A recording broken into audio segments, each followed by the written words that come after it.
बात करेंगे solvent extraction की। सॉल्वेंट एक्सट्रैक्शन की बात करने जा रहे हैं इमल्शन के बारे में। इमल्शन के बारे में बात करने जा रहा हूँ। इमल्शन क्या होती है? Emulsion is formed. इमल्शन कब बनती है? इमल्शन फॉर्म्ड बनती है ड्यूरिंग लिक्विड लिक्विड एक्सट्रैक्शन, यानी कि सॉल्वेंट एक्सट्रैक्शन की एक टाइप होती है liquid liquid extraction. Liquid liquid extraction के दौरान इमल्शन प्रोड्यूस होती है। अब इसकी तारीफ क्या है? Emulsion is the cloudy layer which is formed between the two solvents, यानी कि दो सॉल्वेंट्स के दरमियान बनने वाली जो सी क्लाउडी सब्सटेंस होती है हम उसे कहते हैं इमल्शन। यानी कि फॉर एग्जांपल ये सिपारेटिंग फनल है। ये सिपारेटिंग फनल में स्टॉपर को खोला, स्टॉपर खोलने के बाद हमने सॉल्वेंट नंबर 1 डाला, सॉल्वेंट नंबर 2 डाला। इन दोनों के दरमियान इमल्शन पैदा होगी, यानी कि क्लाउडी लेयर बन गई। ठीक है ना? यानी कि दो इमिसिबल सॉल्वेंट्स के दरमियान क्लाउडी लेयर का बन जाना, हम इसे कहते हैं इमल्शन। अब प्रिवेंशन क्या होता है? Prevention from emulsion there are two types. दो टाइप्स होती हैं इमल्शन की। पहली टाइप होती है अवॉइड इमल्शन फॉर्मेशन, यानी कि सबसे पहली बात यह है कि अवॉइड करो इमल्शन फॉर्मेशन को। अवॉइड करो, कैसे अवॉइड करना? अब ये जो सी इमल्शन है, ये जो से क्लाउडी सब्सटेंस बन गई है दो दो दो दो इमिसिबल सॉल्वेंट्स के दरमियान। ठीक है ना? ये कैसे बनती है कि जैसे हम शेकन करते हैं या फिर कुछ भी ऐसा काम करते हैं कि जिससे जो ये दो सॉल्वेंट्स हैं ये क्या होते हैं एक दूसरे में, यानी कि जैसे हम इस सेपरेटिंग फनल को हिलाते हैं ना, जैसे हम इस सेपरेटिंग फनल को हिलाते हैं तब ये इमल्शन प्रोड्यूस होना शुरू हो जाती है। समझ आ गई आपको? पहला है जी अवॉइड इमल्शन फॉर्मेशन, यानी कि प्रिवेंशन फ्रॉम इमल्शन, यानी कि प्रिवेंशन फ्रॉम इमल्शन की दो टाइप्स हैं। पहले टाइप है जी avoid emulsion formation. Avoid emulsion formation इसकी पहली टाइप है जी, अवॉइड इमल्शन फॉर्मेशन। ठीक है ना? इसकी पहला कि अवॉइड फ्रॉम विगोरियस शेकन। हमने इसको सेपरेटिंग फनल को इतनी ज़्यादा हैवी तरीके से नहीं हिलाना कि भाई कि जोन सी ये जोन से क्लाउडी है, ये दो इमिसिबल सॉल्वेंट्स के दरमियान ये क्लाउडी सब्सटेंस है ये प्रोड्यूस होना शुरू हो जाए। यानी कि जेंटली शेकन, आराम आराम से हिलाना है आपने। ठीक है ना? अवॉइड फ्रॉम विगोरियस शेकन यानी कि सेपरेटिंग फनल को आपने हिलाना नहीं है बहुत ज़्यादा हैवी तरीके से, सिर्फ जेंटल यानी कि शेक द सॉल्वेंट जेंटल, यानी कि अच्छी जेंटल तरीके से हिलाना है। दूसरा है कि जी avoid emulsion formation by filtering the insoluble particle from solvent, यानी कि अवॉइड करना है इमल्शन से फॉर्मेशन से by filtering the insoluble particle from solvent, यानी कि इन दोनों सॉल्वेंट्स के अंदर कोई ऐसा इंसोल्युबल पार्टिकल मौजूद हो, इन दोनों सॉल्वेंट्स के अंदर कोई ऐसे इंसोल्युबल पार्टिकल्स मौजूद हों जो इमल्शन प्रोड्यूस करवा सकते हैं, आपने करना है इन दोनों सॉल्वेंट्स को बारी बारी से फिल्टर कर लेना, फिल्टर के दौरान निकलने वाले इनसोल्युबल पार्टिकल्स होंगे वो फिल्टर पेपर के ऊपर आ जाएंगे और बाकी के सारा जो सा फिल्ट्रेट है वो नीचे चला जाएगा फ्लास्क के अंदर। वो जो सा इनसोल्युबल पार्टिकल्स होंगे वो इन दोनों सॉल्वेंट्स में से फिल्टर पेपर के थ्रू निकल जाएंगे। जैसे ही वो इनसोल्युबल पार्टिकल्स फिल्टर पेपर के ऊपर इकट्ठे हो जाएंगे कि जो इमल्शन प्रोड्यूस करवा रहे थे, ठीक है ना, तो आपका मसला हल हो जाएगा, यानी कि इमल्शन प्रोड्यूस नहीं हो पाएगी। वही मैंने लिखा हो गया avoid emulsion formation bye filter कर लो द इनसोल्युबल पार्टिकल्स को फ्रॉम सॉल्वेंट से आपने इनसोल्युबल पार्टिकल्स को फिल्टर कर लेना है कि जो इमल्शन प्रोड्यूस करवा रहे हैं, जिससे इमल्शन क्या होगी, अवॉइड हो जाएगी, इमल्शन नहीं हो पाएगी। Avoid emulsion formation bye filter कर लो द इनसोल्युबल पार्टिकल्स को फ्रॉम सॉल्वेंट से इनसोल्युबल पार्टिकल्स को इन दोनों सॉल्वेंट से इनसोल्युबल पार्टिकल्स को फिल्टर कर लो कि जो इमल्शन को पैदा कर रहे हैं, ठीक है ना, जो क्लाउडी सब्सटेंस को पैदा कर रहे हैं इन दोनों इमिसिबल सॉल्वेंट्स के दरमियान। तीसरा है कि प्रोवाइड नॉर्मल पीएच को नॉर्मल प्रोवाइड करो and avoid from heavy pH, और हैवी पीएच से अवॉइड कर लो। यानी कि प्रोवाइड करो नॉर्मल पीएच, यानी कि नॉर्मल पीएच को प्रोवाइड करो। यानी कि ऐसे दो इमिसिबल सॉल्वेंट्स लेने हैं कि जिनकी पीएच क्या हो, नॉर्मल हो। यानी कि नॉर्मल पीएच वाले ही लेने हैं। अगर आपने ज़्यादा क्लाउडी यानी कि ज़्यादा पीएच वाले सब्सटेंसेस ले लिए हैं, हैवी पीएच से आपने अवॉइड करना है। यानी कि दो ऐसे सॉल्वेंट्स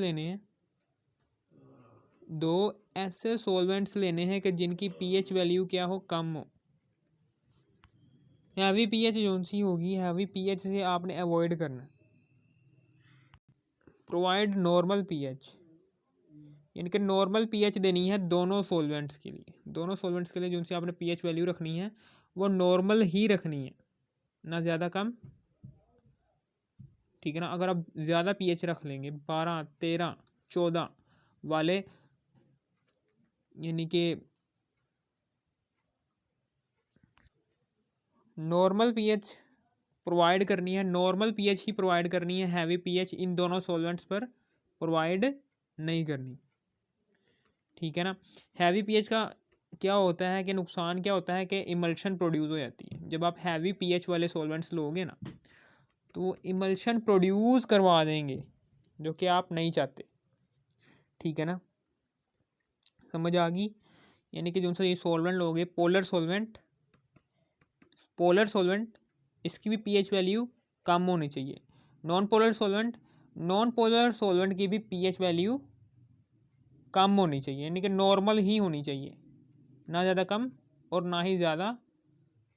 ना ही इतनी ज़्यादा कि भाई ये बुलबुले इमल्शन प्रोड्यूस हो जाए, ठीक है ना।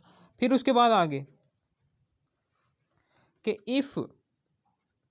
If any chance to form emulsion then add NaCl। अगर आपको इमल्शन प्रोड्यूस हो गई है, फॉर एग्जांपल अगर ये सेपरेटिंग फनल के अंदर दो सॉल्वेंट्स के दरमियान इमल्शन प्रोड्यूस हो गई है, तो इस इमल्शन को ख़त्म करने के लिए हम क्या कर देंगे, हम NaCl डाल देंगे, सोडियम क्लोराइड डाल देंगे। If any chance to form emulsion, जैसी इमल्शन बन गई है, बुलबुले वगैरह बन गए हैं, इमल्शन बन गई है इन दोनों सॉल्वेंट्स के दरमियान, तो हम क्या करेंगे, हम NaCl को डाल देंगे। जैसे ही NaCl डलेगा तो ये इमल्शन जो सी होगी, ये दो सॉल्वेंट्स के दरमियान जो सी बन रही होगी वो ख़त्म होना शुरू हो जाएगी। सोडियम क्लोराइड क्या करेगा, वो इमल्शन को ख़त्म कर देगा, ठीक है। अब उसके बाद आगे हम बात करने जा रहे हैं इसकी two solvents used in solvent extraction should have high density difference.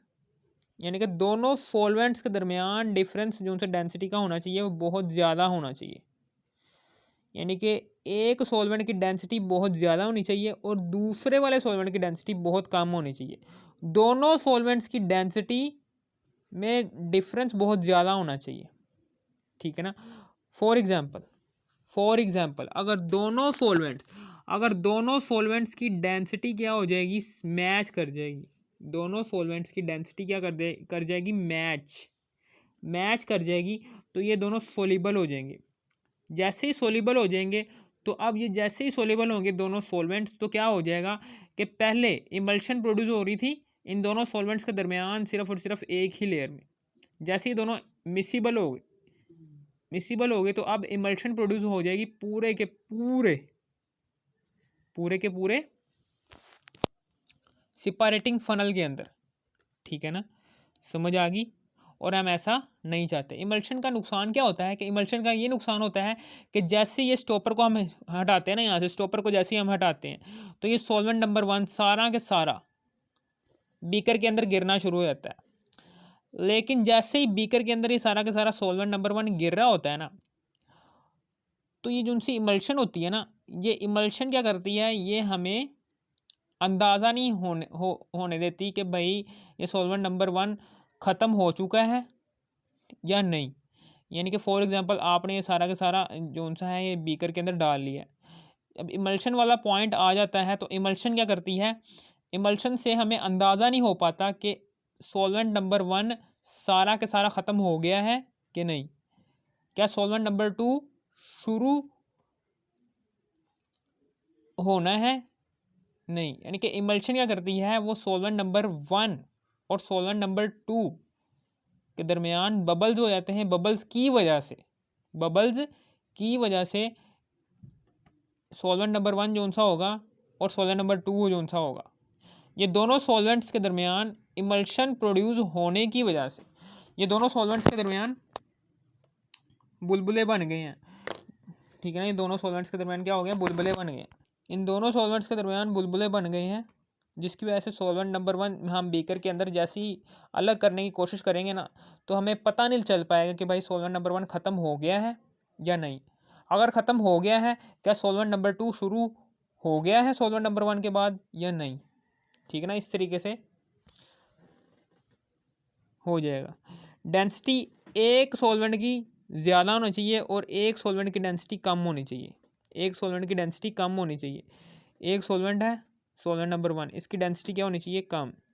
और सॉल्वेंट नंबर 2 की डेंसिटी कम होनी चाहिए। मिसाल के तौर पर हेक्सेन है और वाटर है। इन दोनों नॉन पोलर सॉल्वेंट और पोलर सॉल्वेंट, इन दोनों के दरमियान डेंसिटी का फ़र्क ज़्यादा होना चाहिए। यानी कि नॉन पोलर सॉल्वेंट की जिसकी डेंसिटी कम होगी, वो क्या करेगा, वो पोलर सॉल्वेंट के ऊपर जमा होगा। और जो सा पोलर सॉल्वेंट होगा उसकी डेंसिटी चूंकि ज़्यादा होती है, इसलिए वो नॉन पोलर या फिर ऑर्गेनिक सॉल्वेंट के नीचे जमा होगा। ठीक है ना, समझ आ गई। नॉन पोलर सॉल्वेंट यानी कि हेक्सेन, नॉन पोलर सॉल्वेंट या फिर हेक्सेन की डेंसिटी क्या हो जाएगी, कम। और पोलर सॉल्वेंट जिसकी डेंसिटी ज़्यादा होगी, वो नॉन पोलर सॉल्वेंट के नीचे जमा होना शुरू हो जाएगा।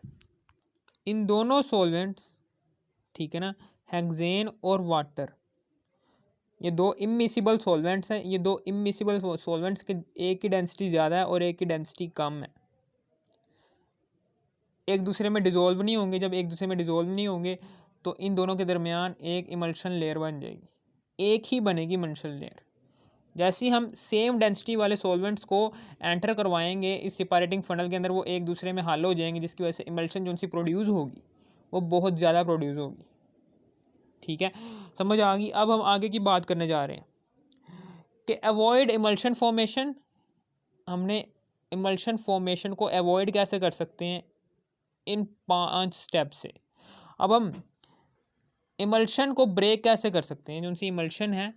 फॉर एग्जांपल हमने ये सारे के सारे स्टेप्स फॉलो कर लिए हैं, सारे के सारे फॉर एग्जांपल आपने फॉलो अप कर लिए हैं सारे के सारे स्टेप्स, लेकिन फिर भी क्या हो रहा है, इमल्शन जो सी हो रही है वो अवॉइड नहीं हो रही। यानी कि इमल्शन जो सी हो रही है, बबल्स जो से हो रहे हैं, ये बबल्स ये अवॉइड नहीं हो रहे। यानी कि ये जो से बबल्स बन रहे हैं, सारे के सारी हमने ये एहतियातें कर ली हैं, लेकिन फिर भी इमल्शन जो सी है वो प्रोड्यूस हो जाती है सेपरेटिंग फनल के अंदर। तो अब क्या करें, अब हम क्या करेंगे, अब हम इस इमल्शन को तोड़ने की कोशिश करेंगे, ब्रेकिंग ऑफ इमल्शन। तो उसके लिए ये स्टेप्स फॉलो अप करेंगे कि सबसे पहले क्या करेंगे, sit the separating funnel and the emulsion layer disappear after some time. कि सिट द सेपरेटिंग फनल, कि जो उनसे सेपरेटिंग फनल होगी उसको हम सिट करेंगे, and the emulsion layer disappear, और इमल्शन लेयर क्या हो जाएगी, डिसअपीयर हो गया आफ्टर सम टाइम, कुछ देर के बाद। And the emulsion layer disappear, ठीक है ना। सिट द सेपरेटिंग फनल को हमने पहले सिट करना है, फिर उसके बाद इमल्शन लेयर क्या करना है, डिसअपीयर हो जाएगी आफ्टर सम टाइम।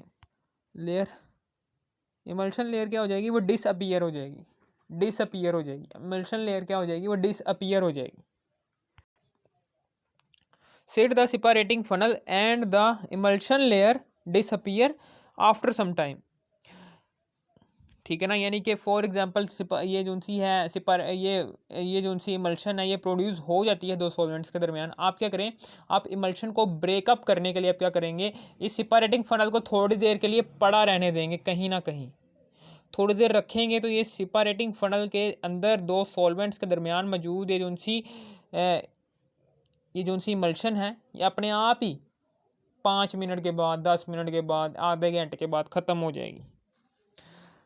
अब आगे है दूसरा वाला point, use of divalent and monovalent salt to break it.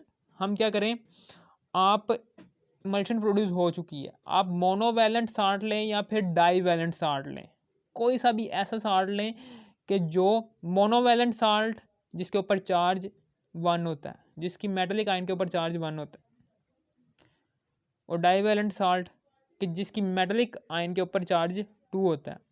आप क्या करें, सोडियम क्लोराइड लें, पोटाशियम क्लोराइड लें, पोटाशियम क्लोराइड लें, मैग्नीशियम सल्फेट लें या फिर कैल्शियम सल्फेट लें। इन पांचों के पांचों साल्ट्स को, सोडियम क्लोराइड लें, पोटाशियम क्लोराइड लें, मैग्नीशियम सल्फेट लें, कैल्शियम सल्फेट लें, ये सारे के सारे साल्ट, ये दो क्या हैं, ये मोनोवैलेंट साल्ट है, ये डाईवैलेंट साल्ट है। ये दो, ये मोनोवैलेंट साल्ट और डाईवैलेंट साल्ट के ज़रिए जब आप इस सेपरेटिंग फनल के अंदर डालेंगे तो ये क्या करेंगे, ये इमल्शन जो सी प्रोड्यूस हो रही होगी दो सॉल्वेंट्स के दरमियान, इसको ख़त्म कर देंगे। ठीक है ना, by using ultra centrifugation to break the emulsion. ठीक है ना, तीसरा वाला पॉइंट है, इट इज़ ओनली अकर, ये कब अकर होगा, when the difference between the density is very high. ठीक है ना, अल्ट्रा सेंट्रीफ्यूगेशन, जैसे कि नाम से जाहिर है कि सेंटर से पकड़ना है, सेंटर से पकड़कर इसको घुमा देना है, यानी कि घुमाते जाना है। इस सेपरेटिंग फनल को ऐसे पकड़ने के बाद इसको घुमा देना। जैसे आप घुमाएंगे ना तो ये जो सी है, ये दो सॉल्वेंट्स के दरमियान जो सी ये इमल्शन बन रही होगी दरमियान में, ये भी ख़त्म होना शुरू होती जाएगी। ये तब ये अल्ट्रा सेंट्रीफ्यूगेशन यूज़ करना है, प्रोसेस के जब डेंसिटी क्या हो जाएगी, इन दोनों की मैच ना हो, यानी कि ऐसे सॉल्वेंट्स के लिए आपने अल्ट्रा सेंट्रीफ्यूगेशन प्रोसेस यूज़ करना है कि जो दो सॉल्वेंट्स आपस में मिसिबल ना हो, यानी कि जिनकी डेंसिटी क्या हो, मैच ना करती हो। दो सॉल्वेंट्स ऐसे यूज़ करने हैं कि जिनकी डेंसिटी में डिफरेंस हो, एक की डेंसिटी ज़्यादा हो तो एक की कम हो, एक जिसकी डेंसिटी कम होगी वो ऊपर की तरफ फ्लोट करेगा, वो ऑर्गेनिक सॉल्वेंट होगा, नॉन पोलर सॉल्वेंट कह लो या फिर नॉन एक्वा सॉल्वेंट कह लो, और जिसकी डेंसिटी ज़्यादा होगी वो नॉन पोलर सॉल्वेंट के नीचे रहेगा। ठीक है ना, और हम उसे पोलर सॉल्वेंट भी कहेंगे, पोलर सॉल्वेंट भी कह सकते हैं, एक्वा सॉल्वेंट भी कह सकते हैं, और इनऑर्गेनिक सॉल्वेंट भी कह सकते हैं, कुछ भी कह सकते हैं। ठीक है ना, समझ आ गई।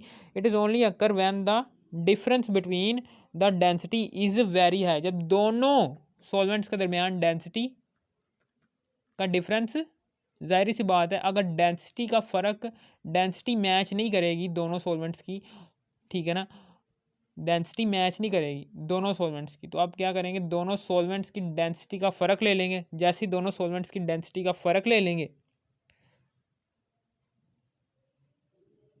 ठीक है ना, तो अगर वो ज़्यादा हो जाएगा, अगर दोनों सॉल्वेंट्स की डेंसिटी का फ़र्क बहुत ज़्यादा निकल आएगा तो इसका मतलब क्या है कि सेंट्रीफ्यूगेशन प्रोसेस आप यूज़ कर सकते हैं, यानी कि अल्ट्रा सेंट्रीफ्यूगेशन जो सा ये प्रोसेस आप यूज़ कर सकते हैं। Ethanol and higher alcohol, for example आपने इमल्शन को ख़त्म करना है तो इसके लिए आप क्या करेंगे, आप इथानॉल लेंगे C2H5OH, इथानॉल, इथानॉल, ठीक है ना, इथानॉल, प्रोपानॉल, हेक्सानॉल, पेंटानॉल, ऑक्टानॉल, नोनानॉल, डिकानॉल, ये सारे के सारे जितने भी मैंने अल्कोहल्स के नाम बताए हैं, ये सारे के सारे अल्कोहल्स को जब आप सेपरेटिंग फनल के अंदर डालेंगे तो ये इमल्शन जो कि दो सॉल्वेंट्स के दरमियान, दो इमिसिबल सॉल्वेंट्स के दरमियान बन रही है इमल्शन, दो इमिसिबल सॉल्वेंट्स के दरमियान उनसे इमल्शन बन रही है, ये सारे के सारे अल्कोहल्स क्या करेंगे, ये इमल्शन को ब्रेकअप करने की कोशिश करेंगे। ठीक है ना। Ethanol and higher alcohols can be used to emulsion if the emulsion is due to the separate soap detergents और अल्कलाइन, यानी कि ऐसे आपने emulsion, if the emulsion is due to, अगर इमल्शन हुई है, फॉर एग्जांपल आपने इमल्शन, ये जो सी इमल्शन है ये इमल्शन हुई है साबुन की वजह से, डिटर्जेंट यूज़ कर लिया है उसकी वजह से, या फिर अल्कलाइन सब्सटेंसेस, यानी कि ऐसे सब्सटेंस के जो बेस हैं, अल्कलाइन बेस, ठीक है ना। डिटर्जेंट्स, सोप में भी बेस इस्तेमाल हो रहा होता है, डिटर्जेंट में भी बेस इस्तेमाल हो रहे होते हैं, अल्कलाइन सब्सटेंसेस में भी बेस इस्तेमाल हो रहे हैं, ठीक है ना, जिनकी पीएच वैल्यू क्या है, बहुत ज़्यादा है, ठीक है ना। हमेशा याद रखना कि पीएच जो सा होता है, पीएच उसकी 1 2 3 4 5 6 7 8 9 10 11 12 13 और 14, ठीक है ना। ये 7 से ऊपर ऊपर, ये 7 से ऊपर ऊपर जितने भी हैं, ये सारे के सारे, ये सारे के सारे बेस हैं, और ये 7 से नीचे नीचे जितने भी नंबर्स हैं, ये सारे के सारे क्या हैं, एसिड है। आप क्या करें, आप सोप डिटर्जेंट या फिर अल्कलाइन सब्सटेंसेस से जोन सी बनने वाली इमल्शन होगी, आपने इन सारी इमल्शन, हमेशा याद रखना कि सोप डिटर्जेंट, जितने भी मैंने नाम लिए हैं ना, इन सारे के सारे सब्सटेंसेस में बेस यूज़ हो रहे होते हैं, यानी कि उनकी बेसिक, इनकी पीएच वैल्यू क्या होती है, बहुत ज़्यादा होती है। जैसे पीएच वैल्यू बहुत ज़्यादा होती है तो आप ये समझ लें कि अगर आप उसकी पीएच को कम कर देंगे तो इमल्शन क्या हो जाएगी, ख़त्म होना शुरू हो जाएगी। पीएच वैल्यू कम करेंगे, pH should decrease to 1 to 2, आप क्या करेंगे, आप पीएच जो सी होगी, पीएच वैल्यू को आप डिक्रीज़ करना शुरू कर दें, एक या फिर 2 पर ले आएँ। जैसे ही आप 1 या फिर 2 पर ले आएंगे पीएच वैल्यू को, फॉर एग्जांपल एक बेस इस्तेमाल हो रहा था, सोप से आपने इमल्शन प्रोड्यूस करवाई, आप इमल्शन को दूर करना चाहते हैं उस चीज़ में से, तो सोप क्या करेगा, सोप में जो सा यूज़ होने वाला कंपाउंड है, फॉर एग्जांपल सोप में जो सा कंपाउंड यूज़ हुआ है उसकी पीएच वैल्यू है 14, आप क्या करें, उसकी पीएच वैल्यू कम कर दें, कम करते करते 2-3 पर ले आएँ, ठीक है ना, 2 या फिर 1 पर ले आएँ। तो इससे क्या होगा, इससे वो जो सोप से बनने वाली जो सी इमल्शन होगी वो ख़त्म होना शुरू हो जाएगी। ज़ाहिर सी बात है, वो बेस से ट्रांसफ़र हो रहा है एसिड में, अब एसिड में ट्रांसफ़र होगा तो इमल्शन भी ख़त्म हो जाएगी, ठीक है ना। या फिर आप क्या करें, सडन कूलिंग कर दें, कैन डिक्रीज़ द इमल्शन, या फिर आप क्या करेंगे, इस सेपरेटिंग फनल को इसकी कूलिंग कर दें, ठंडा कर दें। जैसे इसको ठंडा करेंगे, ठंडा करने के बाद क्या होगा, इसकी इमल्शन क्या हो जाएगी, ख़त्म होना शुरू हो जाएगी। By altering the amount of solvent, one solvent is increase and the other solvent is decrease. आप क्या करें, बाय आल्टरिंग कर दें द अमाउंट ऑफ सॉल्वेंट, या फिर आप फॉर एग्जांपल ये 2 सॉल्वेंट्स के दरमियान इमल्शन प्रोड्यूस हो चुकी है, आप क्या करें, आप इन 2 सॉल्वेंट्स में से किसी भी सॉल्वेंट की मिकदार को कम कर दें, ठीक है ना, कम करना शुरू कर दें, या फिर किसी भी सॉल्वेंट की मिकदार को बढ़ाना शुरू कर दें। फॉर एग्जांपल सॉल्वेंट नंबर 1 है, इसकी मिकदार को मैं कम कर देता हूँ, स्टॉपर खोलता हूँ, थोड़ी सी मैं इसकी मिकदार को कम कर देता हूँ, इससे भी क्या हो जाएगी, इमल्शन ख़त्म हो जाएगी। फॉर एग्जांपल मैं सॉल्वेंट नंबर 2 ज़्यादा मिकदार में डाल देता हूँ, इससे भी क्या हो जाएगी, इमल्शन जो सी होगी वो ख़त्म होना शुरू हो जाएगी, ठीक है ना।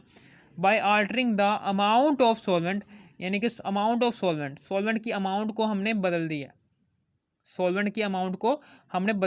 एक सॉल्वेंट की मिकदार हमने ज़्यादा कर दी है और दूसरे सॉल्वेंट की मिकदार हमने कम कर दिया, यानी कि सॉल्वेंट नंबर 1 की मिकदार हमने कम कर दिया और सॉल्वेंट नंबर 2 की मिकदार हमने ज़्यादा कर दिया, ठीक है ना। जिससे क्या होगा, ये इमल्शन ख़त्म होना शुरू हो जाएगी। अगर आपको इस वीडियो की ज़रा सी भी समझ आ गई तो इस वीडियो को कर दो लाइक और सब्सक्राइब, ठीक है ना, और शेयर भी कर देना। Thanks for watching. मी। मैं दोबारा से बता देता हूँ आपको कि इमल्शन क्या होता है।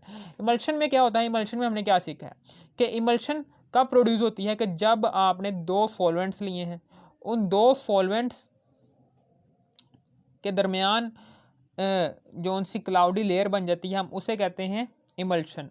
ठीक है ना। हम इसको दूर कैसे कर सकते हैं, अवॉइड इमल्शन फॉर्मेशन। हम इसको दूर कैसे कर सकते हैं, अवॉइड कैसे कर सकते हैं इमल्शन फॉर्मेशन को। इमल्शन को हम दूर कैसे कर सकते हैं, अवॉइड कैसे कर सकते हैं। ठीक है ना, यानी कि बने ही ना। सबसे पहले ये जेंटली शेकन ना करें।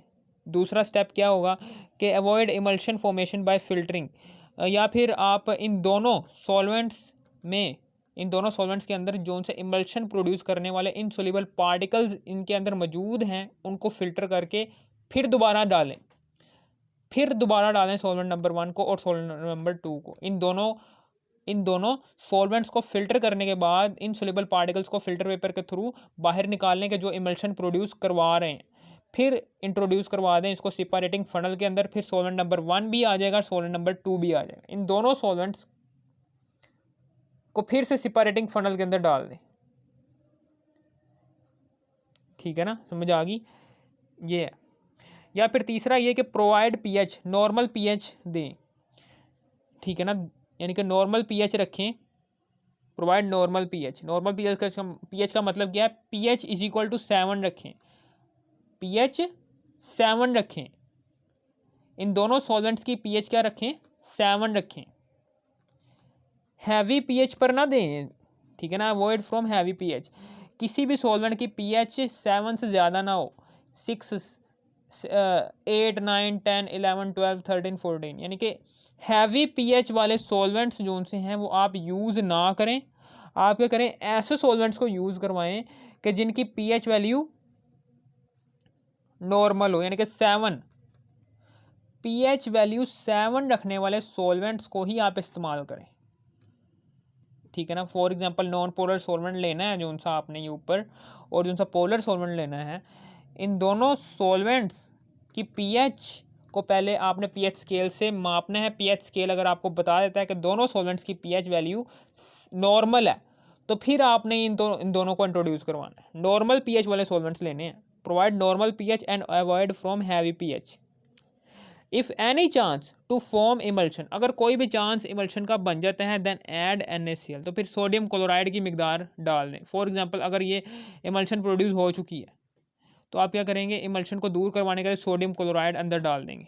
ठीक है ना। If any chance to form emulsion then add a sodium chloride. फिर पाँचवा है कि 2 सॉल्वेंट्स को यूज़ करवाएं in solvent extraction should have high density difference. High density difference, यानी कि 2 ऐसे सॉल्वेंट्स को आपने इंट्रोड्यूस करवाना है सेपरेटिंग फनल के अंदर कि जिनकी डेंसिटी डिफरेंस क्या हो, ज़्यादा हो। एक की डेंसिटी ज़्यादा हो और एक की डेंसिटी कम हो।